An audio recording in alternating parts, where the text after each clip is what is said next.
Hello दोस्तों, welcome to know 247। दोस्तों, India एक ऐसे गेम चेंजर पर काम कर रहा है जो दुनिया के स्ट्रेटेजिक वेपन के दायरे में एक बड़ा बदलाव ला सकते हैं।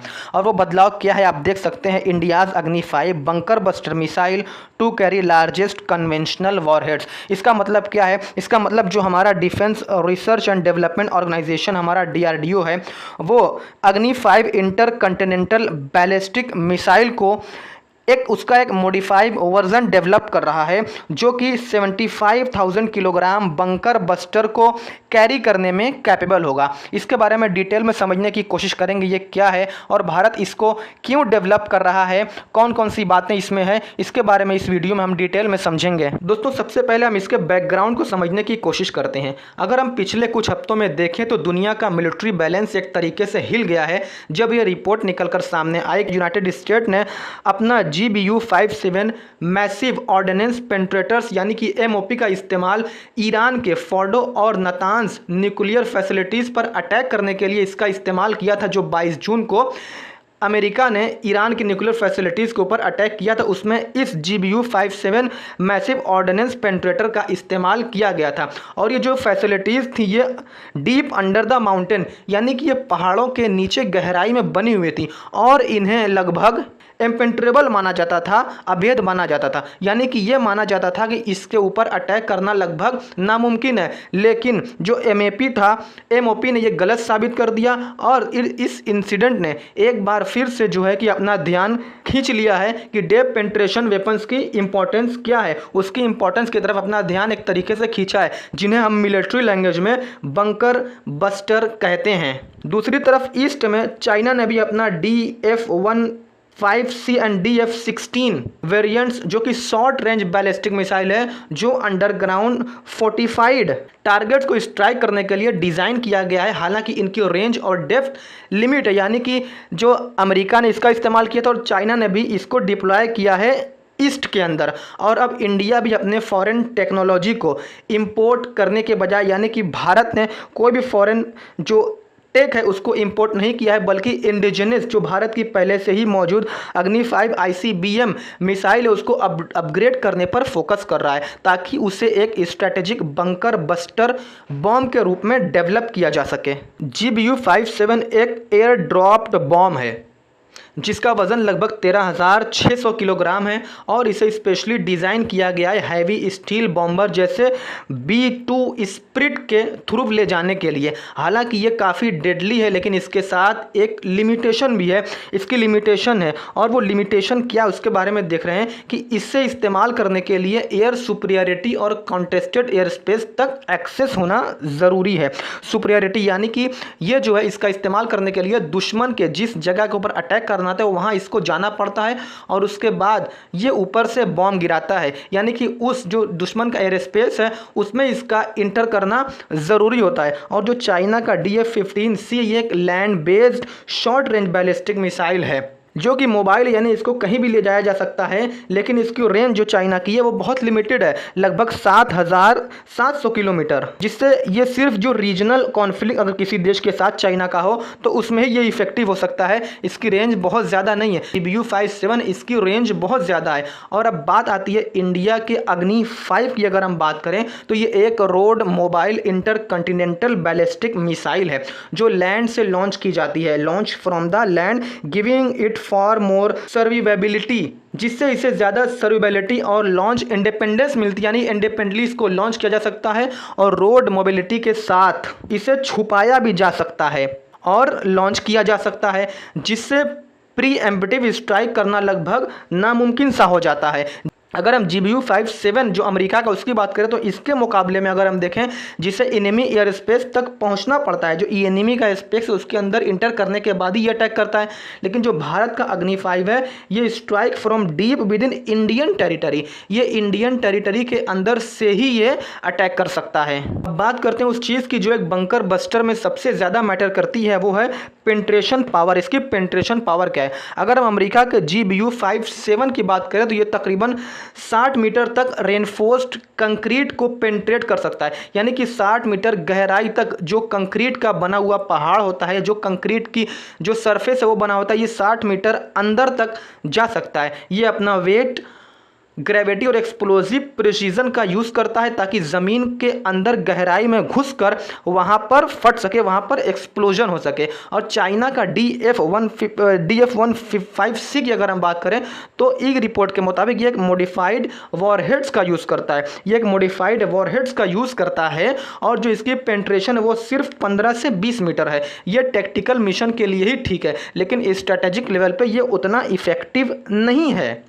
अगर हम इंडिया के अपग्रेडेड अग्नि 5 की बात करें तो ये लगभग 100 मीटर तक रेनफोर्स्ड कंक्रीट को पेनिट्रेट कर सकता है। आखिर ये कैसे पॉसिबल है, इसके बारे में देखेंगे। ये तीनों में सबसे ज़्यादा ताकतवर दिखाई देता है। अगर हम भारत का बात करें तो ये कैसे पॉसिबल है, जो एक्सपर्ट्स हैं उनका ये मानना है कि जो अग्नि 5 का कॉम्बिनेशन यूज़ करता है, जो अग्नि 5 वो हाइपरसोनिक स्पीड और शेप्ड चार्ज टेक्नोलॉजी का होता है, वो शेप्ड चार्ज टेक्नोलॉजी का होता है। ये एक एडवांस्ड एक्सप्लोसिव टेक्निक है जिसे एनर्जी को एक जगह फोकस किया जाता है। और हम देख सकते हैं क्या किया जाता है, एनर्जी को एक जगह फोकस किया जाता है जो कंक्रीट के लेयर्स को हॉट नाइफ की तरह बटर के थ्रू काट देती है। यानी कि जो नाइफ होता है ना, वो उसको एक केक की तरह, उसको बटर की तरह काट देती है।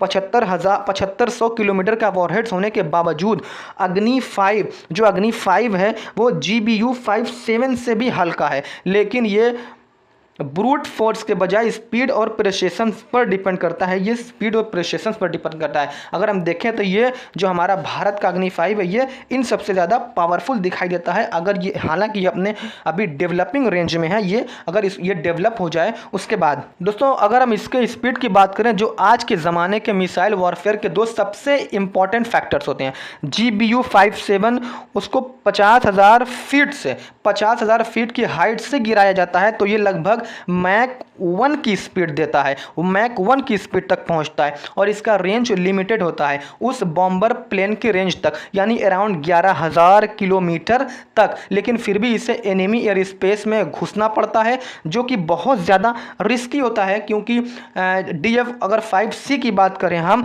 जो चाइना का है, तो इसका मैक 6 से मैक 8 तक होती है, लेकिन इसकी रेंज सिर्फ 700 किलोमीटर है, जो सिर्फ ताइवान या रीजनल कॉन्फ्लिक्ट के लिए ही इसका इस्तेमाल किया जा सकता है।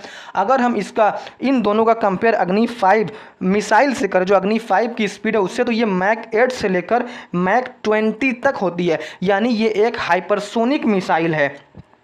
इसकी कैपेबिलिटी हाइपरसोनिक मिसाइल की है। इसका मतलब है कि एनिमी के पास रिस्पॉन्स करने का टाइम बहुत ही ज़्यादा कम होता है। इसकी स्पीड मैक 8 से मैक 20 तक बहुत ज़्यादा होती है। और इसकी रेंज की बात करें तो ऑफिशियली इसकी रेंज लगभग 5,000 किलोमीटर बोला गया है, लेकिन एक्सपर्ट्स का मानना यह है कि छोटी मोटी अपग्रेड के साथ ये 7,000 किलोमीटर या उससे भी ज़्यादा तक स्ट्राइक कर सकता है। इसका मतलब है इंडिया अपने सेफ लोकेशन से ही, जो इंडिया की सेफ लोकेशन है वहाँ से ही एडवर्सरीज के सबसे इंपॉर्टेंट टारगेट को हिट किया जा सकता है बिना किसी रिस्क के। यानी कि ये जो भारत डेवलप कर रहा है, ये भारत अपनी टेरिटरी से ही, अपने सेफ लोकेशन से ही जो दुश्मन है उनके टेरिटरी के अंदर, जो उनके बंकर बस्टर जो डीप रॉक के अंदर बने होती है, कंक्रीट के अंदर या पहाड़ों के नीचे दबे हुए हैं, उन पर स्ट्राइक कर सकता है। दोस्तों अब इसके स्ट्रेटेजिक वैल्यू और ग्लोबल इम्प्लीकेशंस के बारे में समझते हैं। अगर हम देखें कि आज के ज़माने में जब underground command centres, nuclear bunkers और fortified missiles, silos modern warfare का कोर बन चुके हैं, तो उन्हें न्यूट्रलाइज करने के लिए कैपेबिलिटी पूरा स्ट्रेटेजिक गेम ही बदल देती है। यानी कि किसी भी देश के पास जब कमांड सेंटर और न्यूक्लियर बंकर और फोर्टिफाइड मिसाइल जैसे मॉडर्न वॉरफेयर एक कोर बन चुके हैं, तो किसी भी देश को इसको न्यूट्रलाइज करने के लिए कैपेबिलिटीज़ का होना बहुत ज़रूरी है। अगर हम अग्नि 5 मिसाइल की बात करें तो यह डीप स्ट्राइक कैपेबिलिटीज़ के साथ अब सिर्फ एक डिटरेंट नहीं है, ये एक प्री इम्पिटिव और प्रिसीजन स्ट्राइक ऑप्शन बन चुका है। ये एडवर्सरीज को एक क्लियर मैसेज भी देता है, जो एडवर्सरीज होती हैं क्लियर मैसेज उनको देता है। इंडिया अब सिर्फ डिफेंसिव डिटरेंस नहीं बना रहेगा, बल्कि सर्जिकल, सर्वाइवल और सुपरसोनिक स्ट्राइक कैपेबिलिटीज़ को भारत डेवलप कर रहा है। अगर सबसे इंपॉर्टेंट बात यह है कि इंडिया ये सब इंडिजिनसली कर रहा है, यानी कि इससे आत्मनिर्भर भारत को भी बढ़ावा मिल रहा है। इंडिया ये सब इंडिजिनसली कर रहा है बिना किसी मैसिव बॉम्ब इंपोर्ट की, ये किसी एलआई पर डिपेंड हुए बिना भारत ये कर रहा है। और ये सब इंडिया के आत्मनिर्भर भारत का जो सेल्फ रिलायंट इंडिया का जो विज़न है उससे परफेक्टली अलाइन है, स्पेशली डिफेंस सेक्टर में। और इससे डीआरडीओ को वर्ल्ड क्लास स्ट्रेटेजिक वेपन्स को डेवलपर्स की लीग में ले जाता है। एक तरीके से कॉम्पिटिटिवनेस में जो हमारा डीआरडीओ है, देश अलग दुनिया के जो अलग अलग देश उनके साथ ये उसके साथ भी कंपटीशन हमारा डीआरडीओ कर रहा है और आगे भी बढ़ रहा है। इसके कुछ चैलेंजेस भी हैं दोस्तों, ये इतना आसान नहीं है। इसके अगर हम चैलेंजेस की बात करें तो सबसे पहला जो चैलेंज वही है कि शेप्ड चार्ज टेक्नोलॉजी को इतना मिनिट्राइजिंग करना है कि वो एक बैलिस्टिक मिसाइल के अंदर फिट्स हो सके। इसकी टेक्नोलॉजी जो शेप्ड चार्ज टेक्नोलॉजी है इतना मिनिट्राइज करना है कि वो क्या करे, वो एक बैलिस्टिक मिसाइल के अंदर आसानी से फिट हो सके। और नेक्स्ट ये है कि हाइपरसोनिक स्पीड पर भी मिसाइल का एक्यूरेसी मेंटेन करना ये आसान नहीं होता है, इसको भी भारत को हासिल करना पड़ेगा, ये एक चैलेंज है। और जो इलेक्ट्रॉनिक काउंटर मीजर्स होते हैं और मिसाइल डिफेंस सिस्टम को ओवरकम करना भी एक बहुत बड़ा चैलेंज होता है। और अभी तक ये जो नया अपग्रेड है वो डेवलपमेंट स्टेज में ही है, वो सिर्फ डेवलपमेंट स्टेज में है। और इंडिया ने अभी तक पब्लिकली इस नए डीप पेंट्रेशन अग्नि 5 वेरिएंट का इसका टेस्ट भी अभी नहीं किया है। लेकिन अगर डीआरडीओ के रिसेंट अचीवमेंट को अगर हम देखें, जैसे हाइपरसोनिक टेक्नोलॉजी डेमोन्स्ट्रेटर और MIRV यानी कि multiple independently targetable re-entry vehicle testing, और इसके बात करें तो लगता है कि इसका टाइमलाइन ज़्यादा दूर नहीं है और जो डीआरडीओ इसको सक्सेसफुली इसको हासिल कर लेगा, सक्सेसफुली इसका टेस्ट जो वो पास कर लेगा, फिर उसके बाद भारत के पास भी जो बंकर बस्टर की जो टेक्नोलॉजी है जो वो भी भारत के पास आ जाएगी। इंडिया का अपग्रेडेड अग्नि 5 मिसाइल अपनी स्ट्रेटेजिक कैपेबिलिटीज़ में एक बड़ा बदलाव लेकर आता है। Speed, precision, deep penetration, power और मोबाइल डिलीवरी जैसे फीचर्स का कॉम्बिनेशन इसे बना देता है एक 21st सेंचुरी का वेपन डिटरेंस और स्ट्रेटेजिक डोमिनेंस का अल्टीमेट सिंबल, जहां GBU जैसे कि अमेरिका का GBU हेडलाइंस में छाया रहता है और DF-15 टैक्टिकल रोल्स के लिए भी यूज़फुल है। वहीं अग्नि 5 एक ऐसा कॉम्बिनेशन देने वाला है जो किसी के भी पास नहीं है, ग्लोबल रीच, अंडरग्राउंड प्रेसिशन और इंडिजिनस इनोवेशन। कब डीआरडीओ इस बीस्ट को दुनिया के सामने लाएगा ये तो वक्त ही बताएगा, लेकिन जिस दिन आया उस दिन ग्लोबल स्ट्रेटेजिक बैलेंस हमेशा के लिए बदल सकता है। दोस्तों ये था वीडियो, अगर आपको वीडियो पसंद आए तो आप लाइक करें, कमेंट करें, चैनल को सब्सक्राइब करें। Thanks for watching this video. जय हिंद।